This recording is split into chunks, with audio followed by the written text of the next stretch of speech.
The chapter starts with a question, how do we know if a thing is alive और not alive. इस chapter में basically जो बात किया गया है, एक ऐसे यूनिक फीचर को खोजने का कोशिश किया गया है जो हर जगह हो।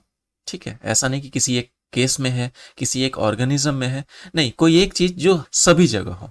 The first thing that comes to mind is the visible movement. कैसे भाई? If a man is running, man is shouting alive, dog is running alive, dog sleeping, man sleeping, still even though they are sleeping they are making some kind of movement because of their breathing। सांस तो ले रहा होगा ना, तो सांस ले रहा है तो थोड़ी ना थोड़ी मूवमेंट होती है। हमारे जो पुराने वैद्य होते थे, अभी भी डॉक्टर होते हैं, तो अल्टीमेटली क्या करते हैं, वो हमारा पल्स चेक करते हैं। कि कहीं भी अगर थोड़ा मूवमेंट है मतलब आदमी बचा हुआ है।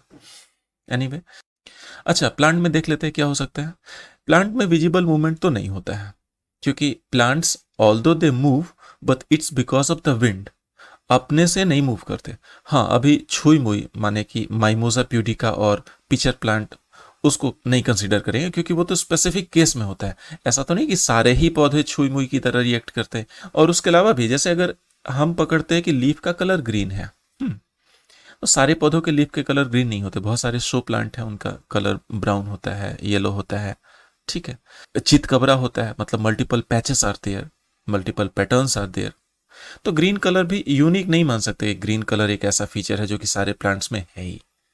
फिर देखते हैं अगर कि ग्रोथ ओवरऑल, अगर एक ड्यूरेशन में उसको कंपेयर करें तो उसमें नए पत्ते निकलेंगे, हाइट बढ़ेगी, कुछ ना कुछ ग्रोथ दिखेगा। लेकिन ये भी चीजें हर बार दिखाई नहीं देती। कई इंडोर प्लांट्स ऐसे होते हैं जिसमें आप खरीद के लाए, उसमें 3 पत्ते थे, 2 महीना बीत गया, अभी भी 3 ही पत्ता है।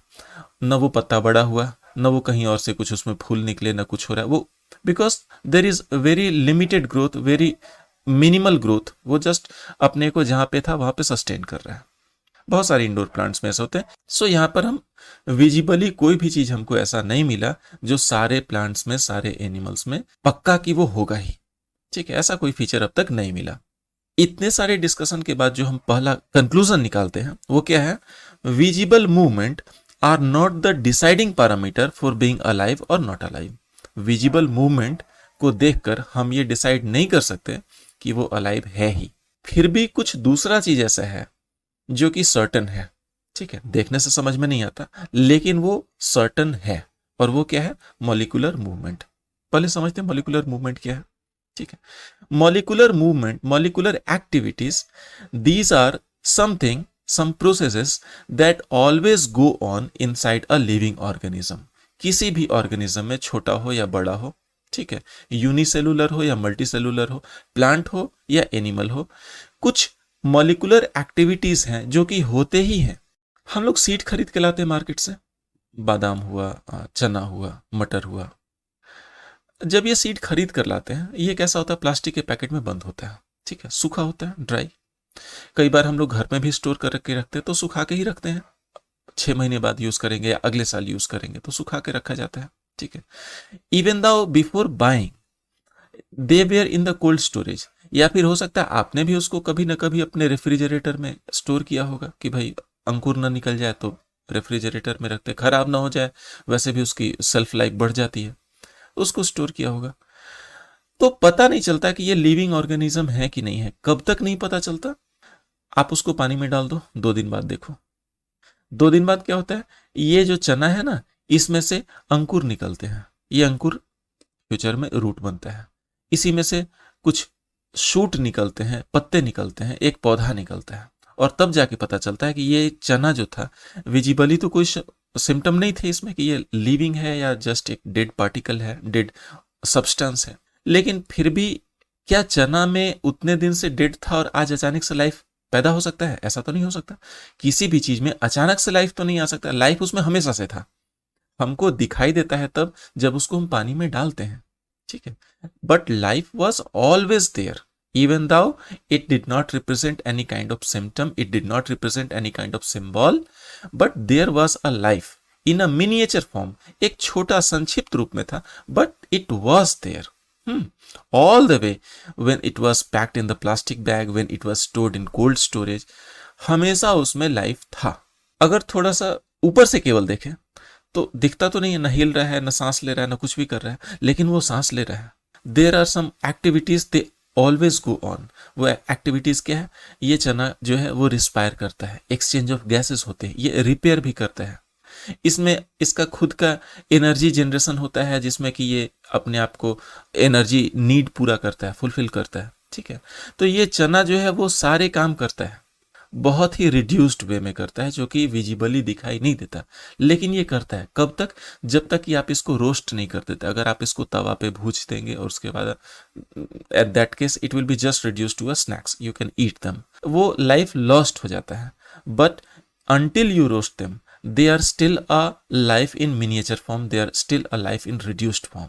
ये एक लिविंग बीइंग है, ये चना है, बादाम है, मटर है, जितने भी सीड हैं, and they are doing everything. Means जो बड़े लोग करते हैं, बड़े एनिमल्स, बड़े ऑर्गेनिज्म, जो मैं और आप करते हैं, ये सबका सब ये करता है, रिड्यूस्ड, कम मात्रा में करते हैं।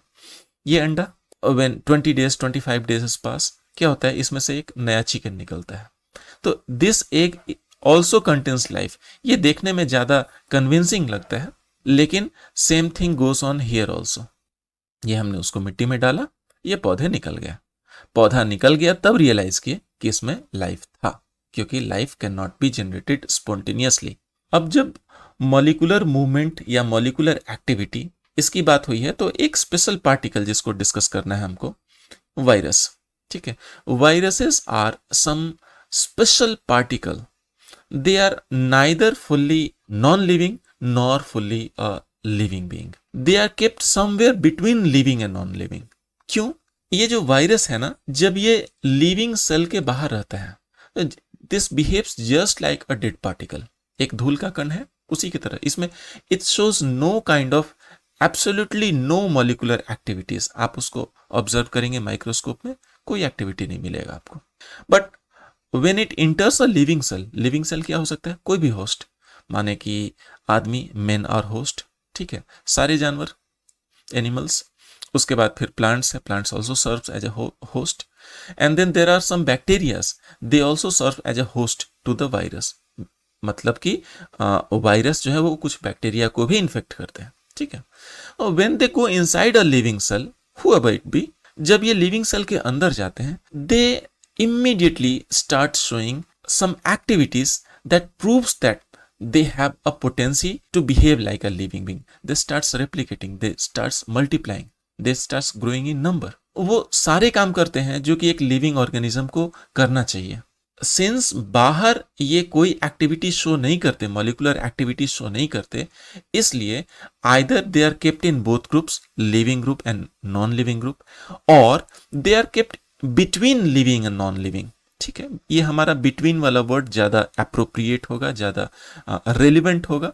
सो we will say that viruses are particle which are kept between living and non living.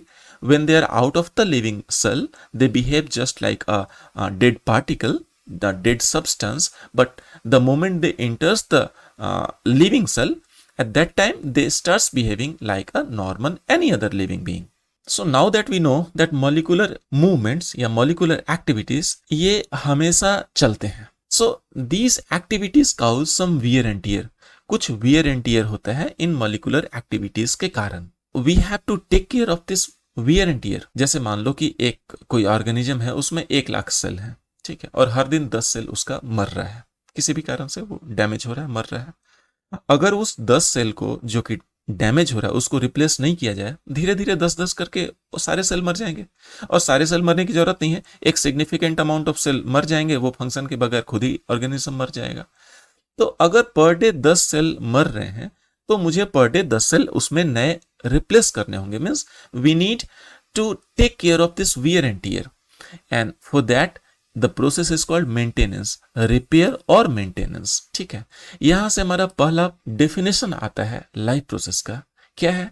The process that maintains life in organism, these processes are called life processes. वैसे प्रोसेस जो लाइफ को maintain करते हैं, जो life को sustain करते हैं। अगर ये प्रोसेस नहीं रहेंगे तो लाइफ सस्टेन नहीं हो पाएगा। ठीक है, the process that maintains life in an organism, they are called life process. इस रिपेयर एंड मेंटेनेंस के लिए we need energy. To undergo repair and maintenance, the first thing we need is energy. And where will the energy come from? ये energy कहां से आएगा? Energy का external source, the external source of this energy is food, ये food. So यहां से हमारा पहला लाइफ प्रोसेस शुरू होता है, nutrition. Nutrition is the first life process. क्यों? क्योंकि न्यूट्रिशन क्या है? इनटेक ऑफ फूड और उसके बाद conversion of food to get energy. तो पहले तो खाना खाना होगा, खाना पचाना होगा, तो हियर कम्स न्यूट्रिशन। पहला लाइफ प्रोसेस हमारा न्यूट्रिशन, जो हमारे सर्वाइवल के लिए जरूरी है, एनर्जी देता है न्यूट्रिशन। हम खाएंगे क्या? What will be our food? तो हम क्या खाएंगे इसको देखने के लिए देखते हैं कि ऑर्गेनिज्म किस चीज के बने हुए हैं। If we consider animals, I mean particularly human being, so we are 65% made up of oxygen. एक बंदा अगर 100 किलो का है तो उसका 65 किलो जो है वो ऑक्सीजन का भार है, ऑक्सीजन का मास, ठीक है। The next 17.5% is the carbon, 17.5% is the carbon, and rest 17 to 18% what ever it be, जो बाकी का 17% है इस everything else, calcium, magnesium, iron, जो भी मिनरल्स हमारे बॉडी को बनाने में लगते हैं, वो सिर्फ 17 kg हैं हमारे टोटल 100 kg के। 100 kg अगर हमारा बॉडी मास है तो 17 किलो मिलकर के सारे कुछ हैं। 65 किलो सिर्फ ऑक्सीजन का वजन है और 17.5 kg हमारा कार्बन कंटेंट है हमारे बॉडी में। फाइन। अगर प्लांट को देखते हैं, 50% 50% of plant mass is made up of carbon. 50% of the aggregate plant mass is made up of carbon. And then the 45%, next 45% of the plant mass is made up of oxygen. And rest 5% constitutes every other element that is found in plant. मतलब ये हुआ कि carbon constitutes a major portion. Human being में 17.5% mass carbon का बना है और यहां 50% of the mass is made up of carbon.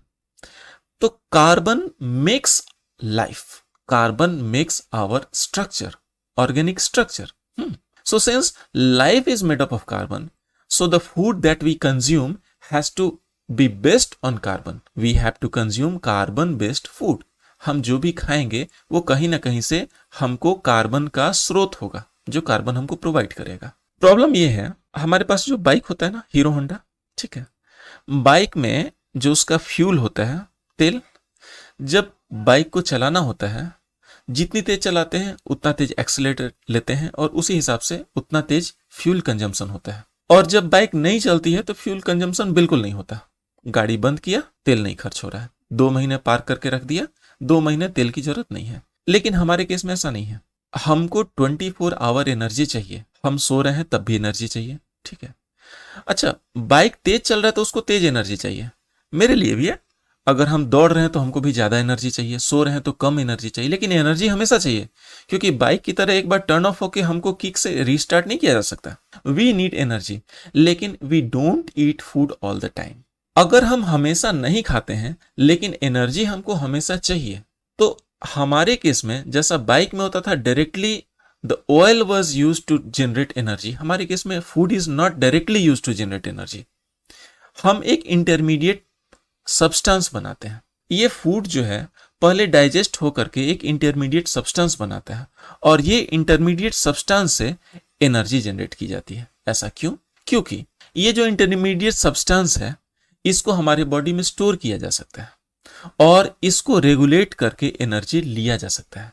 The energy that we derive from food is not in a controlled way, is not regulated. जब हमको ज्यादा चाहिए या कम चाहिए, हम उसको कम या ज्यादा नहीं कर सकते। But this intermediate substance, anyway, what is the name? Its name is glucose. ठीक है, हमारे बॉडी में जितना ग्लूकोज चाहिए उतना है, उससे ज्यादा सरप्लस है, हमने उसको ग्लाइकोजिन में कन्वर्ट कर दिया, ग्लूकोज हो गया, ग्लाइकोजिन हो गया, और भी ज्यादा है फैट में कन्वर्ट कर दिया। अभी जितना ज्यादा चाहिए हमको उतना ही ज्यादा हम ग्लूकोज को ऑक्सीडाइज करेंगे और एनर्जी लेंगे। ज्यादा चाहिए, ज्यादा ऑक्सीडाइज करेंगे। Here comes respiration in picture.